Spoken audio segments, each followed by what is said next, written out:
नमस्ते एवरीवन। एक बार फिर से आपका स्वागत है मेरे योगा चैनल पर।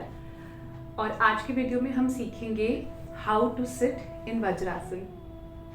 तो सबसे पहले तो बात करते हैं कि वज्रासन का नाम कैसे पड़ा। तो वज्र का मतलब होता है डायमंड, पत्थर, कुछ बहुत सख्त चीज, और आसन इज आसन।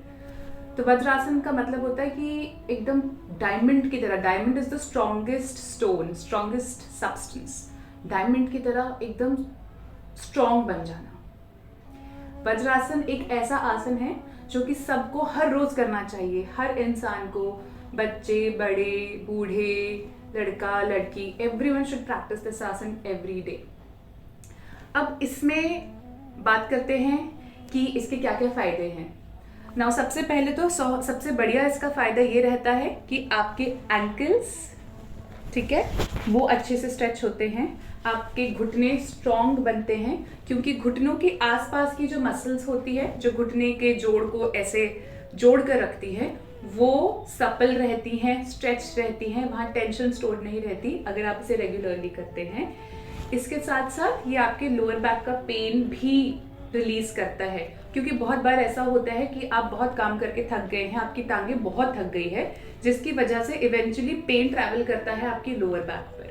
तो अगर आप इस तरीके से रोज बैठेंगे, बस कुछ नहीं, 5 मिनट के लिए बैठिए, तो अगर आपका कमर का दर्द आपकी टांगों से होकर आ रहा है तो आपको लोअर बैक पेन में बहुत बहुत आराम मिलेगा।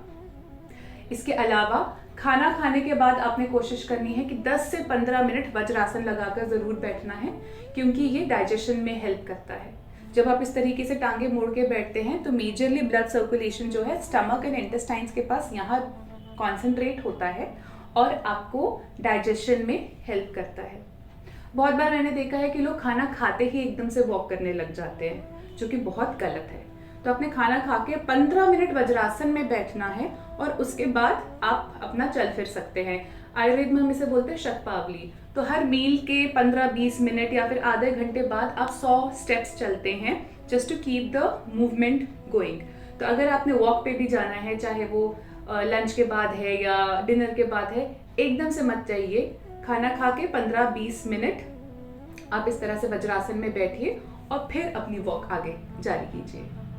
तो अगर आप एक ऐसे इंसान हैं जिससे कोई नी इंजरी नहीं है, आपकी नी का कोई ऑपरेशन नहीं हुआ है और आपको कोई दर्द नहीं है वज्रासन में, तो आपके लिए तो वज्रासन बहुत ही आसान है लगाना। तो वज्रासन को लगाने का सबसे बढ़िया तरीका होता है कि आप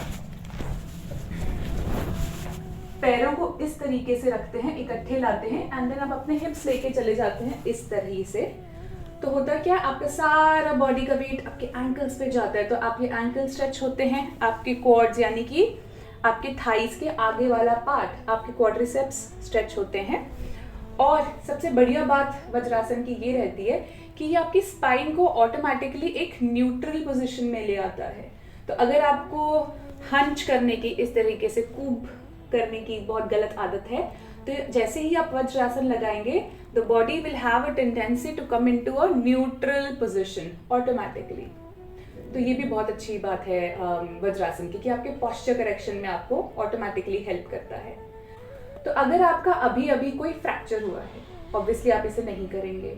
आपका भी ऑपरेशन हुआ है, फिलहाल आप इसे नहीं करेंगे जब तक कि ये पूरी तरह से हील नहीं हो जाता। और यदि आपको आर्थराइटिस है और उसकी वजह से आपको दर्द है, आई वुड सजेस्ट कि आप इसे फिर भी करिए। बहुत ज़रूरी है आपके लिए, तो और भी ज़्यादा ज़रूरी है, ताकि आप अपनी नीज को हेल्दी रख सके लॉन्ग टर्म पे। पर आप मॉडिफिकेशन के साथ इसे करेंगे।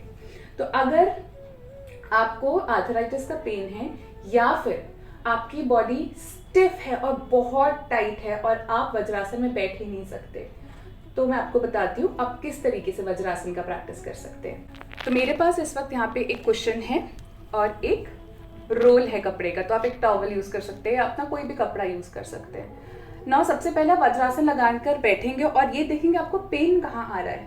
अगर आपको पैरों में यानी कि एंकल्स में यहाँ पेन आता है, तो आप एक टॉवल का रोल बना के इस तरीके से रखिए और अपने पैरों को ऐसे प्लेस करिए, बिल्कुल एंकल के नीचे टॉवल रखिए और फिर वज्रासन लगाइए। तो आपको बहुत हेल्प मिलेगी, काफ़ी हद तक वो स्ट्रेच जो इंटेंस था वो कम हो जाएगा, थोड़ा हल्का हो जाएगा और आप बैठ पाएंगे। ना अगर आपको इस जगह बहुत स्ट्रेच आ रहा है कि आप ज़्यादा देर होल्ड ही नहीं कर पा रहे हैं, तो उसके लिए क्या करेंगे, एक या बहुत सारे कुशन्स आप लेंगे और इस तरीके से अपने पैरों के ऊपर यहाँ रखेंगे, हिप्स को पीछे लेके जाएंगे और इस कुशन पर बैठेंगे। बहुत आराम से आप देखेंगे कि आपको स्ट्रेच आएगा, लेकिन इतना इंटेंस नहीं कि वो अनबेरेबल हो जाए। तो यहाँ पे मैंने एक क्वेश्चन रखा है, अब 2, 3, 4 क्वेश्चन रख सकते हैं डिपेंडिंग अपॉन कि आपकी स्टिफनेस का लेवल क्या है।